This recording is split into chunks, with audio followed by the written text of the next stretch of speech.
और हमारी बॉलीवुड की फिल्मों का एक और नॉर्मल दिन।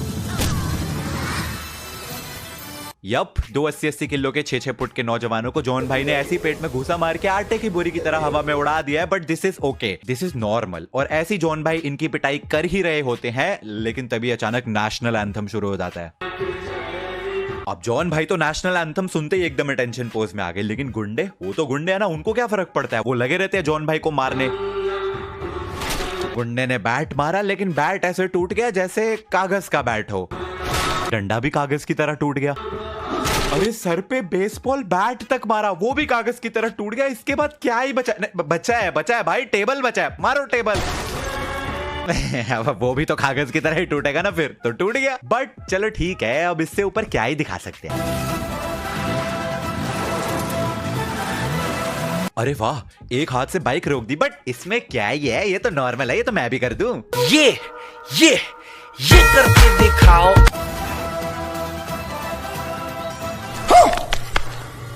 अरे वाह, बाइक समेत ही बंदा समेत सब कुछ उठा लिया, और उठाया तो उठाया, उसके बाद उसको राउंड राउंड घुमा भी रहा है। ये देखो, बहुत अच्छा लग रहा है, मजा आ रहा है। और पीछे ये भाड़े के 10-10 रुपए वाले एक्टर्स को देखो, इनको अलग ही जीवन का आनंद मिल रहा है। 10 रुपए में बहुत ज्यादा एक्टिंग करा ली, 10 रुपए ताली मारने के अलग से लेंगे। और एक बारी को मैं ये मान भी लूं कि सच में ऐसा कर्तव्य किया जा सकता है, इंसान समेत बाइक को उठाया जा भी सकता है, तो भी तुम देखो बाइक को पकड़ा कहां से हुआ है, फुटरेस्ट और ब्रेक से।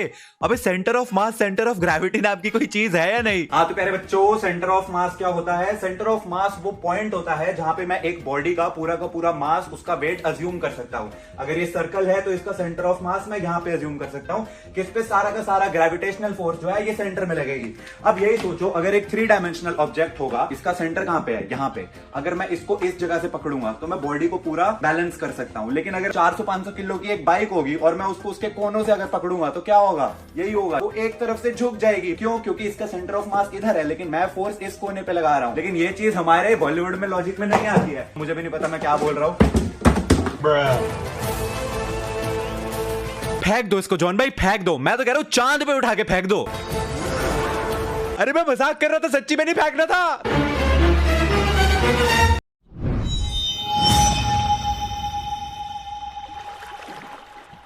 तो यूजुअली जब भी हम बॉलीवुड के कमाल के लॉजिक वाले सीन्स की बात करते हैं ना, तो हम बात करते हैं काफी पुराने जमाने वाली मूवीज की। Something like this.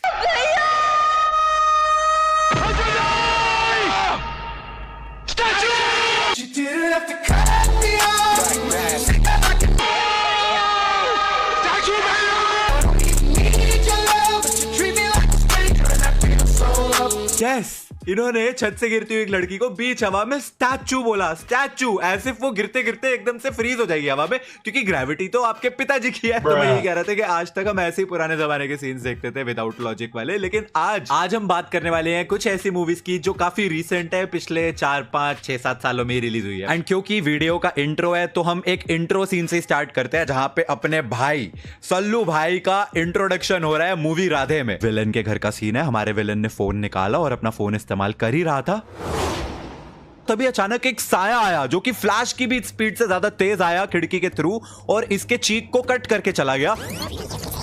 इसने फ्लैशबैक में सोचा अरे भाई हुआ क्या, एंड तभी पता चलता है कि अपने भाई, अपने सल्लू भाई फ्लैश से भी ज्यादा तेज उड़ते हुए आए। इतनी तेज आए कि इसको दिखे ही नहीं, लेजिट दिखे ही नहीं, इतनी तेज थे अपने सल्लू भाई। और इतनी तेज एंट्री लेने के बाद ये उड़ता हुआ कांच उन्होंने अपने मुंह में लिया, विलन की तरफ फेंका, जिससे उसका चीक भी कट गया, सब कुछ हो गया, और उस विलन को कुछ पता ही नहीं चला, क्योंकि अपने सल्लू भाई he is the fastest man alive bro. He is faster than flash. Flash who? कौन है बे? एंड यू नो व्हाट, उससे भी फनी चीज क्या थी कि ये विलन हमारे सल्लू भाई की शक्ल देखते ही लुढ़क गया। अबे कैसा विलन है, शक्ल देखते ही मर गया। आई नो इंट्रो सीन्स में ओवर द टॉप कूच भी दिखाते हैं, लेकिन ये कुछ ज्यादा ही हो गया। ये जो अगला सीन है ना, ये देखने के बाद you are going to lose a lot of brain cells, क्योंकि फिल्म बनाने वाला भी यही सोच रहा था कि ऑडियंस तो बेवकूफी है, तो उनको क्या ही समझ आएगा, कुछ भी दिखा देंगे। तो एक रैंडम से पार्क में खड़े होकर वरुण धवन एक बॉल को किक मारता है, जो बॉल उड़ते उड़ते एक पार्किंग लॉट में जाती है, जहां पे बंदा फ्री स्टाइल करके उस बॉल को किक मारता है, जो कि उड़ते उड़ते उड़ते किसी के घर के पार होते होते लंदन ब्रिज पे जाती है, जहां पे ये बंदा उसके साथ ड्रिबल करके उसको कहीं और किक मारता है। ये सब क्या देखना पड़ रहा है? यही नहीं, अभी और सुनिए। और ये एक कंस्ट्रक्शन वर्कर जो है उसको हेडर मारता है, वहां से उड़ते हुए जाती है। ये स्पोर्ट्स एथलीट उसको किक मारती है, वहां से उड़ते हुए आती है। नन उसको किक मारती है, जहां से उड़ते उड़ते वो एयरपोर्ट पे आती है। कैप्टन जी उसको किक मारते हैं। बंद करो हाथ जोड़ के, मैं रुको जरा, सबर करो।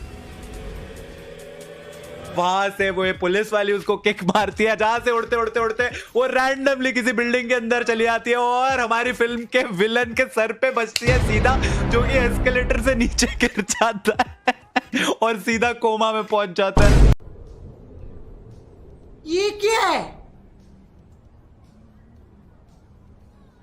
ये एक सीन नहीं है, ये एक आर्ट है, एक आर्ट। ये बनाने वालों ने ना घुटनों से सोच के इस सीन को लिखा है, और इस सीन को समझ पाने के लिए तुम्हारा दिमाग भी घुटनों में ही होना चाहिए। बॉलीवुड वालों ने बड़े सितम करे बेचारे पे। बेचारा लॉजिक हमेशा से इसकी ऐसी की तैसी की जाती थी, बहुत बुली हुआ बेचारा बचपन से, लेकिन ये सीन देखने के बाद तो बेचारे ने खुदकुशी कर ली। तुम्हारी याद आएगी रे लॉजिक। अच्छा ये सीन देखो, अपने सन्नी पाजी को ना कुछ गुंडों ने घेर लिया है, ठीक है, बहुत सारे गुंडे हैं डंडों के साथ। अब सन्नी पाजी ना क्या करेंगे, सोचो क्या करेंगे। बहुत इंटेंस मोमेंट है, सन्नी पाजी अकेले, इतने सारे गुंडे, ओ माय गॉड, क्या वो इन सबको कूट देंगे? नहीं।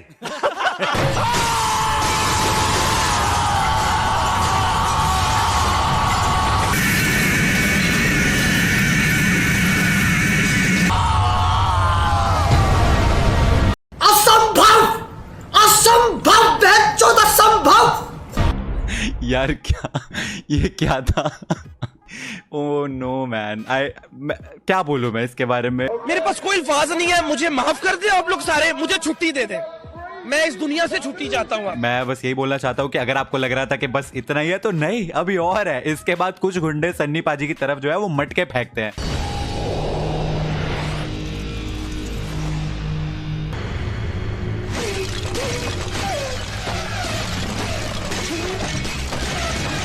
देखो प्यारे बच्चों, बचपन से हमें क्या बताया जाता है कि वक्त किसी के लिए नहीं रुकता, टाइम वेट्स फॉर नोबडी। बिल्कुल गलत बताया जाता है। टाइम आपके लिए रुक सकता है अगर आप बॉलीवुड के हीरो हैं। सन्नी पाजी ने एक एक मटके को एनालाइज करा और हवा में स्टैचू कर दिया। उसके बाद ऐसे करके उन्होंने देखा और फट फट फट करके एक एक को मार दिया। इस पूरी ड्यूरेशन में टाइम, ग्रेविटी, फिजिक्स, लॉजिक और कॉमन सेंस ये कहां थी? ये कोने में बैठ के पॉपकॉर्न खा रही थी। दिखाओ कैमरामैन, वो देखो वहां पे पॉपकॉर्न खा रही हैं। जी हाँ, तो टाइम आपके लिए रुक सकता है अगर आप बॉलीवुड के हीरो हैं। और अब हम कमाल कमाल के सीन्स की बात कर रहे हैं तो हम टाइगर भैया को कैसे भूल सकते हैं। टाइगर भैया की बागी 3 बेस्ट मूवी एवर।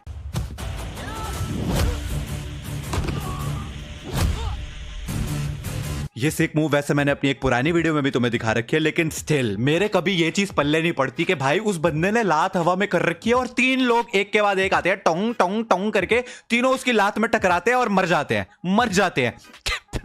बट ठीक है, इसे छोड़ो। असली इस मूवी में मजा आता है सेकंड हाफ में, जब टाइगर भाई हमारे सीरिया पहुंचते हैं। वहां पे पूरी सीरिया वर्सेस टाइगर भाई अकेले। 1 लाख लोग टाइगर भाई पे गोलियां चला रहे हैं, बट नहीं, अपने टाइगर भाई को कोई गोली थोड़ी ना लग सकती है, क्योंकि वो अपने बॉलीवुड के हीरो है। और अपने बॉलीवुड के हीरोज बुलेट प्रूफ नहीं, बुलेट रेजिस्टेंट है। गोलियां उनके पास आती है और रास्ता बदल लेती है। कह रही है अरे मरना ही क्या मेरे को, ये तो बॉलीवुड वाला है, छोड़ रहे। और बस सॉरी बोल के निकल लेती है गोलियां साइड से। इस सीन में 3 हेलीकॉप्टर अपने टाइगर भाई पे अंधाधुन गोलियां चला रहे हैं, ठीक है। गोलियां क्या मतलब, रॉकेट लॉन्चर, बॉम्ब सब कुछ उनके ऊपर चला रहे हैं और अपने टाइगर भाई ऐसा स्लो मोशन में उनके आगे भाग के जा रहे हैं। एक भी गोली उनको लगी नहीं रही है, फुल एकदम ब्लास्ट सब हो गया है, लेकिन अपने टाइगर भाई को कुछ नहीं होता। एक चीज याद रखना, इस सीन में 3 हेलीकॉप्टर है और तीनों टाइगर भाई के पीछे से उनके ऊपर गोलियां चला रहे थे। और तभी अचानक टाइगर भाई एक बॉम्ब से आगे की तरफ उड़ते हैं और उड़ के उन पीछे वाले 3 हेलीकॉप्टर में से एक के ऊपर लटक जाते हैं। ये कैसे हुआ? क्योंकि हेलीकॉप्टर तो पीछे की तरफ थे, टाइगर भाई उनसे दूर भाग रहे थे और बॉम्ब ब्लास्ट होने के बाद वो और आगे की तरफ उड़ के गए, लेकिन उड़ते उड़ते वो पीछे वाले हेलीकॉप्टर पे टेलीपोर्ट हो गए। ये कैसा? Hello, continuity. देखो प्यारे बच्चों, कंटिन्यूटी क्या होता है? अगर देखो यहाँ पर 3 हेलीकॉप्टर हैं और एक इंसान इस दिशा में भाग रहा है और वो ऐसे की तरफ उड़ेगा अगर, तो वो क्या अगले सीन में इनके पीछे आ सकता है?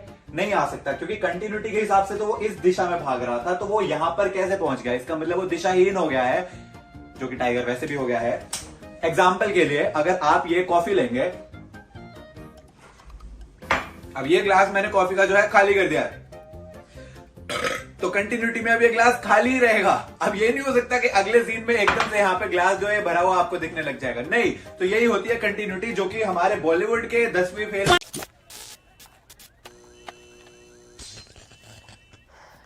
तो यार बस आज के लिए सिर्फ इतना ही।